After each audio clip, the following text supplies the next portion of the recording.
அன்பான மக்களே, நம்மளோட மகாநதியில் வந்துட்டு இன்றைக்கி ப்ரொமோ வந்து சூப்பராக வந்து ரிலீஸ் பண்ணியிருந்தாங்க. விஜய் தான் பேசியிருக்காரு, வேறு யாருமே பேசலை. காவேரி வாயை திறக்கவே இல்லை. காவேரி என்ன முடிவு எடுக்க போகிறாங்க அப்படிங்கிறது வந்து இன்னும் யாருக்குமே தெரியல. காவேரி விஜய்க்கு சப்போர்ட்டாக பேசுவாங்களா, காவேரி அவங்க வீட்டுக்கு சப்போர்ட்டாக பேசுவாங்களா அப்படிங்கிறது ஒரு முடிவு இருக்குது. காவேரி வந்து பயங்கரமாக விஜய் வந்து கோவமாக பார்க்குறாங்க.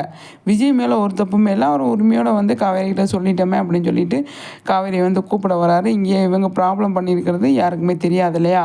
அதனால் வந்து விஜய் வந்து கூப்பிடும்போது காவேரி நாங்கள் என்ன மாதிரி வாழ்க்கை வாழ்ந்தோன்னு உங்களுக்கு தெரியுமா அப்படின்னு சொல்கிறத வந்து பயங்கரமாக கோவமாக வந்து காவேரி பார்க்குறாங்க. காவேரி என்ன முடிவு எடுக்க போகிறாங்க அப்படிங்கிறத நம்ம வெயிட் பண்ணி தான் பார்க்கணும், சரிங்களா? சாரதா வந்து நாங்கள் எப்போவும் முடிவு பண்ணிட்டோம், உங்கள் வீட்டுக்கு அனுப்ப மாட்டோம் அப்படிங்கிற மாதிரி வந்து அவங்க சொல்கிறாங்க. பயங்கரமாக கோவப்படுறாரு விஜய். அந்த இடத்துல யாருமே பேசலை. அந்த இடத்துல நிவின் கூட இருக்கார். எல்லாருமே வந்து இருக்காங்க. அது வந்து பெரிய பெரிய ஒரு ப்ராப்ளத்தில் தான் போய் முடியும் அப்படின்னு நினைக்கிறேன். ஏன்னா காவேரி வந்து வாயை திறக்க மாட்டாங்களே, விஜய் மேலே தான் கோவப்படுவாங்க அப்படின்னு சொல்லி எனக்கு தோணுது. என்ன சொல்லுவாங்க அப்படின்னா, இங்கேயே வந்தீங்க கிளம்புங்க, நான் தான் உங்களை வேணான்னு சொல்லிட்டேனே அப்படிங்கிற மாதிரி வந்து காவேரி சொல்லுவாங்க அப்படின்னு தான் எனக்கு தோணுது. கண்டிப்பாக அந்த மாதிரி ரியாக்ஷன் தான் அவங்கக்கிட்ட இருந்து நான் பார்க்குறேன். அதுதான் நடந்துகிட்ருக்கு அப்படிங்கிறது. அந்த இடத்துல நிவின் கூட வந்து காவேரியை வந்து ஏன் காவேரி இப்படி பண்ணுறேன்னு கேட்குறதுக்கு நிறையவே சான்ஸ் இருக்குது. குமரனும் சரி, கங்காவும் சரி, அந்த இடத்துல யாருக்கிட்டையுமே அவங்க வந்து இதை ஷேர் பண்ண முடியாது. ஏன்னா பாட்டி வந்து பேசினதை சித்தி பேசினதை கூட வந்து அவங்க அம்மா வந்து ஷேர் பண்ணுற அவங்க விஜய்கிட்ட சொல்லுவாங்க.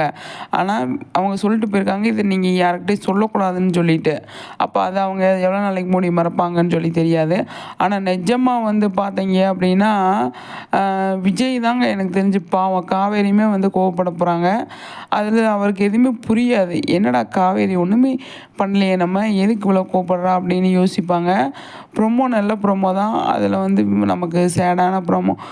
காவேரி வந்து பயங்கரமாக ஃபீல் பண்ணுறாரு அப்படிங்கிற மாதிரி தான், அதாவது விஜய் வந்து ஃபீல் பண்ணுறாரு அப்படிங்கிற மாதிரி தான் கொண்டு வர போகிறாங்க. அதில் தான் என்ன நடக்குது எது நடக்குதுன்னு சொல்லிட்டு நம்ம கண்டிப்பாக வெயிட் பண்ணி தாங்க பார்க்கணும். நிஜமாகவே வந்துட்டு மகாநதியில் விஜயோட கேரக்டர் வந்து எனக்கு தெரிஞ்சு ரொம்ப பாவமாக கேரக்டரு அவங்களுக்கு வந்து இருக்குது. காவேரியுமே வந்து அப்படி தான். ஆனால் ஒரு சில டைமில் வந்து எடுத்தெறிஞ்சு தூக்கி எறிஞ்சு பேசுகிறாங்க இல்லையா, அது ஒன்று இருக்குது. அந்த இடத்துல அவங்களுக்கு அவங்க ஃபேமிலி சப்போர்ட் இருக்குது. விஜய்க்கு வந்து அந்த மாதிரி சப்போர்ட் இல்லை. அதையும் நம்ம ஒரு சைடு பார்க்கணும்.